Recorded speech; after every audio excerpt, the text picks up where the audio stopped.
Where did you learn illustration? Well, I went to LSU for fine arts, and I studied a lot of it there. That's where I got a lot of my anatomy study from. But Mm. I've been, I mean, junior high, I started copying Dragon Ball Z drawings, and after that, I drew a bunch of Devil May Cry, Dante with his big sword, and from there I just started drawing and drawing and drawing. It's really for anyone learning who wants to learn how to draw, you just have to keep doing it.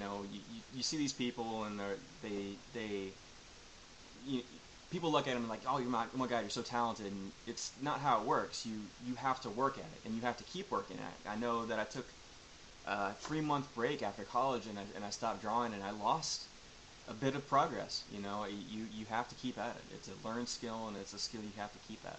Just like I'm sure coding is. If you take a break from programming, you lose some of it, right? Absolutely.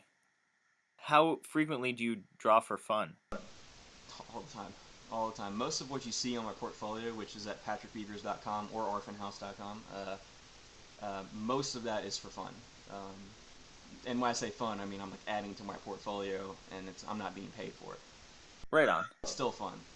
So it's all of it's fun. I never draw if it and have it feel like a burden. I feel honored to work with you and honored to work with all the people that I've worked with that allow me to do this full time and to keep on pursuing my passion. Where did you learn to animate? Is it self-taught or? Yeah, yeah. I started junior high. I first got Flash, and me and my best friend would make these awful Flash videos. Oh, you'll Just have to give me the URLs for some of those so that I can cut to them. but that's where it started, and from there I kind of just animation is part movement and part actually knowing how to draw. So back then I didn't know how to draw, nor did I know how to do movement. And so I went to school to learn how to draw, and I learned how to move or to produce movement on my own. So that was my own side passion. I got the Animator Survival Kit, which is what the Disney animators have used for years, and that's Mm. been kind of my animation bible for a long time. It's a mind-blowing amount of work that is put into those films to make them look just absolutely beautiful. The backgrounds, the animations, the characters are just so fluid, and you just don't see that anywhere else. Mm. Disney has always been the forefront of 2D animation. I wish they would bring it back to the theater. They had that Princess and the Frog movie, but I mean, other than that, I haven't seen anything lately, and it's a bummer. I wish I'd see more. 3D animation's great, but 2D is there's just something I don't know, nostalgic or traditional about it. Mm. It just speaks to me more. Do you have any like big inspirations, like artists that you think are just amazing and that you uh, either you could emulate them or not emulate them, but in any case you respect them? Yeah, my big three are Alex Ross, who does a lot of comics. He did Kingdom Come. He's got a real painterly style and real realistic, but it kind of it's ethereal I in a can way. see. I can totally see that, just like like classic Captain Marvel illustration he did.